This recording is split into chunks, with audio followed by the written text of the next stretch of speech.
Collector महोदय से जो घटनाक्रम जो लसाड़िया वाला हुआ उसको लेके हमारा डेलीगेशन हमारे आसपुर विधायक जी, बागीदोरा विधायक जी, दिग्विजय सिंह जी, साथी अन्य सभी जिला अध्यक्ष जी, हमारे संभागीय अध्यक्ष जी, सारा एक डेलीगेशन गया था। हमने 7 बिंदुओं के आधार पे जिला कलेक्टर महोदय और एसपी साहब से हमने चर्चा की है।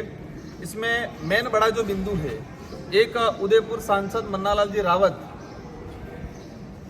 उन्होंने एक वीडियो इनका वायरल हो रहा है, वीडियो वायरल हो रहा है, उसमें कहा गया है कि जो बीएपी से जुड़ा आदिवासी है उनके लट मारो और उनके घरों में आग लगाओ।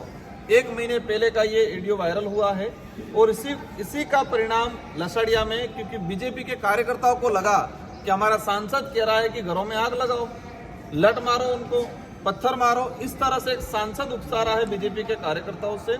तो उन्होंने उसी आधार पे वहीं से उन्होंने कहीं न कहीं माहौल बना और लसाड़िया के अंदर हमारे दरियावद विधायक जी पे जो आक्रमण हुआ, तो हमारा पहला बिंदु ये रहा है कि कानून सबके लिए होता है। एक सांसद आम कार्यकर्ता को उकसा रहा है कि घरों में आग लगाओ, तो उस आधार पे कानूनी कार्रवाई होनी चाहिए, उसको लेके पहला बिंदु है। सेकंड चीज, वहां पर लसाड़िया के अंदर कुछ कर्मचारी नेता बन के काम कर रहे हैं, भाजपा के कार्यकर्ता बन के, चमचे बन के काम कर रहे हैं। एक दिनेश मीणा करके कर्मचारी है, उस कर्मचारी को निलंबन करने की बात हुई है, लेकिन प्रशासन वर्तमान में लाचार बना हुआ है। प्रशासन लाचार बना हुआ है, उनको पता है कि हम ये कार्रवाई करेंगे तो हमारी कुर्सी चली जाएगी। हमने सारे एविडेंस दे दी है, आज चर्चा की है। कलेक्टर साहब ने हालांकि आश्वस्त जरूर किया हमको जाते जाते कि मैं इस पे कार्रवाई कर लूंगा। अगर कार्रवाई करते हैं तो ठीक है, कार्रवाई नहीं करते हैं तो हमारा डेलीगेशन अभी तय करेगा कि ये आंदोलन आगे बढ़ना, धरना स्थल आगे बढ़ेगा कि इसका नया रूप लेगा, वो हम आगे भी हम बैठ के डिसाइड करेंगे।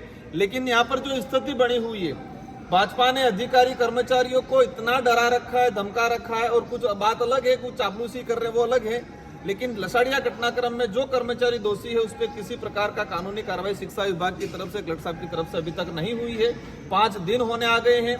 हमारा फाइनल डिसीजन यही रहेगा कि उन कर्मचारियों पे कार्रवाई करे, और एक सांसद जिस तरह से आदिवासी समाज का सर्टिफिकेट लगा के गया और समाज के लोगों को ही आग से मारने की धमकी दे रहा है, तो ऐसे सांसद के खिलाफ भी कानूनी कार्रवाई करे, ये हमारी मांग रही गई। सर, अब चुनावी माहौल भी है, अभी उपचुनाव भी सामने है, तो क्या बीएपी स्वतंत्र लड़ेगी या गठबंधन? ये इशू ही नहीं है। इशू सबसे बड़ा ये है कि एक आदिवासी समाज का सर्टिफिकेट लगा के सांसद बना और वही सांसद आदिवासियों के घर जलाने की बात कर रहा है, ये बड़ा इशू है। इशू ये है कि निर्वाचित हुआ विधायक वहाँ उसके विधानसभा क्षेत्र में जाता है और भाजपा के गुंडागर्दी वाले लोग उसके साथ मारपीट करते हैं, वो इशू है। तो हमारा आज जो बड़ा इशू है, चुनाव का इशू ही नहीं है। भाजपा जिस तरह से देश में पूरे राज्य में माहौल बना के रखा है, वो इस इलाके में भी चलाना चाह रहे हैं। हम कतई चलने नहीं देंगे।